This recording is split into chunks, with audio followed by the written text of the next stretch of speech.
Hello, how you doing?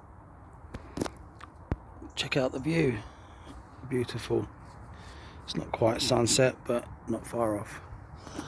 Oh, back in the same place. Quite appropriate to do a kind of part 2 to the previous chat video. I did say that I wanted to mention, just for the record, just for my vlog, my thought process, just for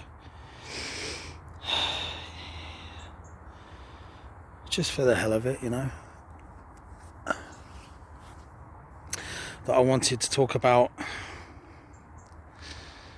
a lack of mythology and how this creates a pathology, primarily in the Western world and the Western way of living, the Western export, if you like, and how this links in with AI and a materialistic mindset that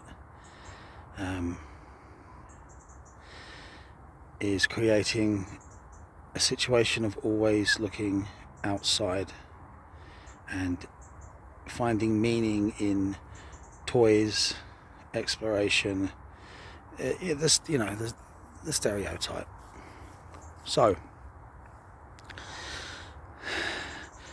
being a resident of England, born and bred, with Scottish and Anglo-Saxon / Germanic ancestry that I can pinpoint somewhat by surnames.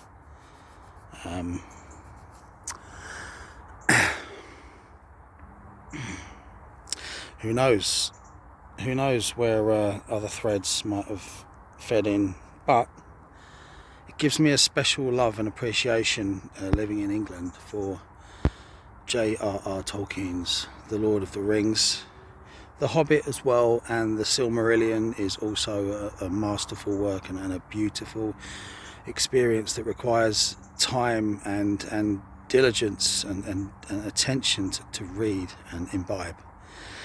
And it's kind of nerdy. You kind of need to build up a kind of encyclopedic knowledge, which is going to fade over time.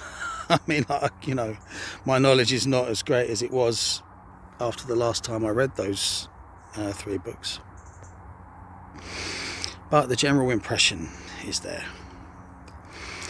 And I was watching a video from Christopher Tolkien, J.R.R. Tolkien's son, and he said something about, if Gandalf, or you can find this quote, I'll paraphrase, if Gandalf had acquired the ring, he would have been the most terrible of all, because he would have exercised his tyranny for everyone's own good, and he would have believed that he was right in crushing any opposition for their own good. Does that sound familiar? Does that ring true somewhere? I'll let the listener, anyone mad enough to watch my videos, fill in the blanks. I won't go into patronising anyone to explain how these things link up. Now, Tolkien felt almost, did kind of channel this mythology, because he felt the pain of the lack of the English mythology that I've explained why we don't necessarily really have one that's full enough to lean on. I've already explained the reasons why that is in previous videos, so I won't go into that one again. I don't want to keep repeating myself, but it does happen. So when you think that we, even though this is fading and new threats are emerging, don't get me wrong, as a Christian country for a long time, and this is a strange anachronism, you can look at it from 2 angles. From the angle of syncretism and the perennial truth, and it kind of, you can, meld things together. But there is something strange about living in a green country on the not the edge of Europe, but the edge of the known world to the Romans, that mysterious misty isle, And to think that every Christmas we look at pictures of camels in the desert, it doesn't really make sense, does it? There's a strange, you see, I think, you know, the whole, there's some thread in terms of the urge of conquest, the British Empire and all that, like a kind of restlessness that comes from, if we use the analogy of a child that doesn't,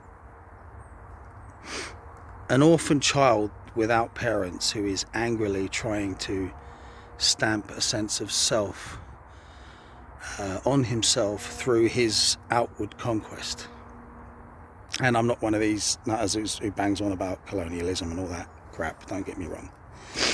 Although, you know, there might be some valid points, but you know, I'm not that type. So this was exported to America. So it's funny to think that, say for instance, say with the strong Irish roots in the USA, there's many threads that make up the USA, and of course the Native Americans, the Amerindians, that's another story. I've never been there, so you know, I can't get too cocky here. But if you think that we were already feeling a lack of true mythology and self-identification in the West, now this helped perhaps with the scientific method of always looking outwards for meaning. And if you think that we'd already had our cultural roots almost entirely wiped out, and then portions of that population made the journey across to America, so that then they were even divorced from the homeland, I think there's something in that. There's a schism there. There are, you know, there's a kind of longing that still explains things. But this is not an attack. This is also an appreciation. But it's one of sorrow for that which has been lost. Now, if you're gonna, now Lord of the Rings is excellent. It's brilliant, and there is the silly attempt to hijack this and other great works. I mean, you know, the whole PC thing. They try to get hold of Lord of the Rings. They try to get hold of Dune. You know, you hear things written about Lovecraft and Robert E. Howard, and it's funny because there's a sense of everything dying. It's such a theme. Even when it comes down to, I mean, just all the culture, all the things that you take culturally. Say, for instance, the popular tabletop war game Warhammer 40,000. This has recently killed itself with the introduction of the Primaris in order to just sell bigger toys. So all of that grimdark, gritty, true British grit that was, you know, come from passion and was fueled by greedy people, don't get me wrong, and financial concerns, but it still retained its integrity, and that was the appeal. It was a thing of warring beauty, you know, a dark dystopian, and it's funny because this relates to Lord of the Rings, because it's, you know, the fantasy setting in space. It's Christendom in space with all its paranoia concerning demonology, and you know, the Inquisitors are the witch hunters, and so this has kind of died. There's this thing called Warhammer Plus now, which is a joke. Primaris toys. It's like maybe they sense the onset of the 3D printing machinery, so they're trying to move into a new area. And recently, even though I don't, I mean, I wouldn't give them another £1, don't get me wrong, but I find it interesting. I do keep up with the gossip on this. And yeah, so It's like, you know, your favourite bands as well. You know, Iron Maiden, like, you know, new albums, 3 in a row, dire, awful, rubbish. It just seems to be something in the air that is just endings. This is the, you know, the eschatology of the Western mythology. All the great works of art, all the great books you loved, and don't get me wrong, you can't destroy the original, so it just makes attempts to twist things look kind of ridiculous. And I'm not one way or the other on any issue, except for perhaps when it comes to a belief in the spirit world, in the potential immortality of the soul. This is something that I am hardline, and the you know, the pursuit of the meditative arts, etc. I'm hardline on that, but on everything else, you just have to kind of sit in the middle, shaking your head, trying not to get too old and cynical. So this leads me on to the other thing, which is AI. It's like, you know, as I'm window cleaning, I listen to a lot of stuff, and I'm fascinated in the same way that I'm fascinated by the train wreck that is Iron Maiden's latest album, or the ruination of Warhammer 40,000, the corruption of all of the great fantasy classics, the attempt to pull down whatever cultural mythology we've managed to build due to our internal insecurities, if perhaps. So, always looking outward. This trope isn't quite so hardline. It's not like, you know, the West looks out, the East looks in. I mean, the East can, you know, they can swing both ways, of course. We know that, but you imagine, you know, India, like that, cultural mythology, and it's beautiful because it's not set in stone. It's not solid. You know, there are many Hinduisms, as they say. I mean, imagine that, being in a temple, looking up at those gods, those images, and oh, that's a beautiful thing. I mean, imagine if we had that, and I would say we can have that again, as long as we don't try to completely resurrect something that we're trying to maintain as 100% pure, if you like. That would be a fruitless task. And we should always keep a firm eye on perennialism and the truth behind the images. So I always exist in two minds, that it's important to protect, I'm very conservative in that way, to protect one's heritage, whilst also knowing that ultimately we have to let go. Swinging both ways. Terrible. Anyway, AI. I was listening to this guy, he was saying, you know, the human mind is making a simulation of reality. Well, I guess, of course, yeah, I guess our eyes are picking up images, relaying this to the brain. This is when you get very technical, seeing the mind, you know, in a kind of robotic kind of sense, which is obviously partly that. It is, of course, but not only that. But when you get caught up in thinking only that way,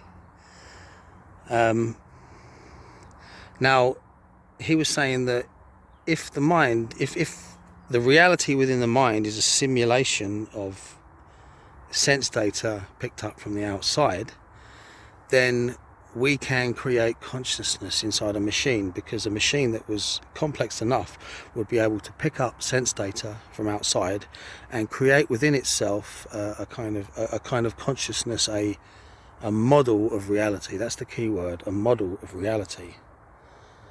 But of course it wouldn't, would it? Because there would be no I there.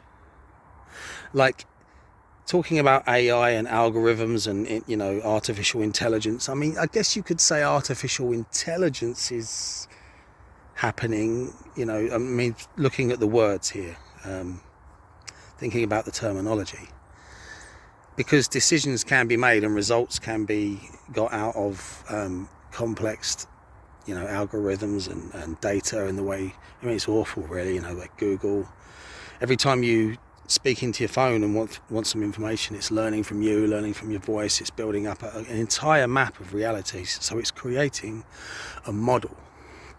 But there is nothing inside that is aware of that model.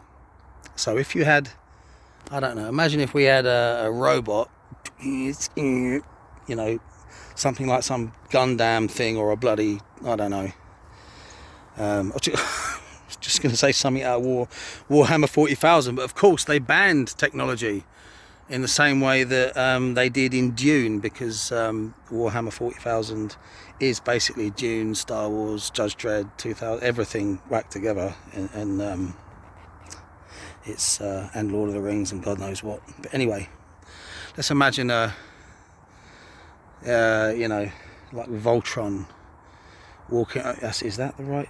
I think there's people. Oh, what am I doing? Who cares? Imagine a robot walking around, building a model of there's nothing there are only processes going on, and what would seem from the outside, and let's take the analogy of, imagine you walked into some boardroom and I don't know, in China or something, and like you sat down next to this synthetic creation of a human being, like they're building, that, you know, it's reading your eyes in terms of it can process where you're looking, and it's adjusting its body language to you, and when you're talking to it, it's like searching Google to come up with an answer, and it, you know, it has all these artificially intelligently arrived at decisions that it can choose. There's nothing in there that is aware of that happening. Now, when we are building a model, it's not just a model of reality. I mean, when you bring evolution into this, if we were built only to, you know, be territorial, to fuck, fight, kill, feed, we wouldn't need an internal sense of I, if that's all that we were here to do. And it's complex, of course, you know, halfway between the beasts and the angels, if you like. But that is the key, isn't it?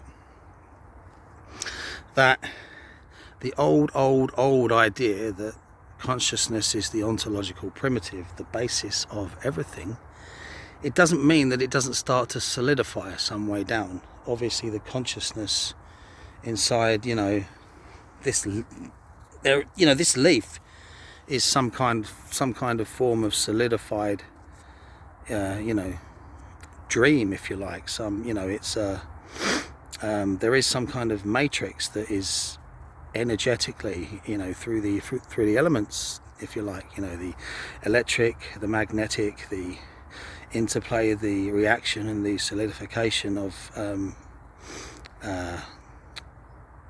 archetypal forces is able to create an infinite amount of variety. And there is a mind in nature that is working things out, that is creating all these different forms. Now, there doesn't need to be an I, there doesn't need to be a ghost in the machine for that to happen, if that's all that's supposed to happen. I'm trying to tie this all together somewhere. So, also, if we took the hardline evolutionist, you know, kind of view as well, why would psychedelics need to work? You know, why would we? I know they come up with what's the word? What's the study of? Go away. Anthropology, and they come up with all these reasons why it would be beneficial to the tribe to have, you know, shamanic types and all, but it doesn't really fly, does it? It never does.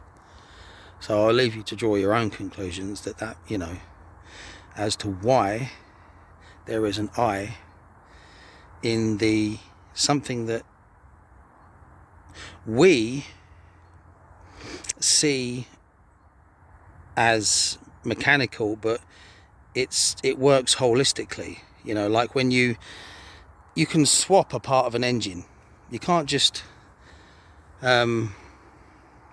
swap organs in the human body as easily as you could just replace a wheel on a car or something like this. It's a completely different thing. So if you build a simulation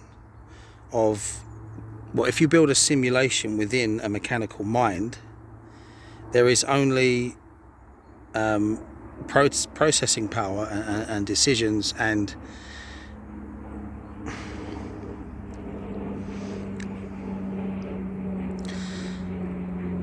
now this gets tricky. Now, if the ontological primitive is consciousness, that would mean that if you built a machine, then in some weird way it's still built within consciousness. Now, this kind of ties in with the fascinating idea of the golem and animated statues and that kind of thing, but that is still kind of different. The purpose is different. Now, imagine if you could build something that was able to receive a human soul. This is what happens when we produce children. I find it difficult to imagine that you could kind of hijack nature in some way. You'd have to be using nature, and you wouldn't understand. It's not possible to understand everything. It's not possible to get on the outside of everything. We're in it. We are it, and we are here. And one of the most I could never do this video properly. I could never do this justice. This is me trying to solidify my own thoughts in a very short space of time.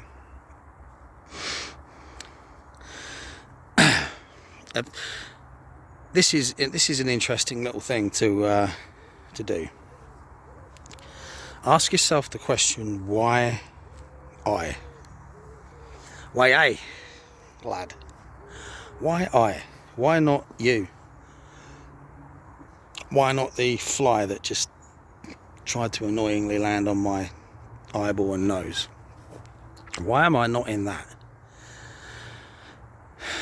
Now, surely that is something to ponder that will lead to really interesting questions, if not answers.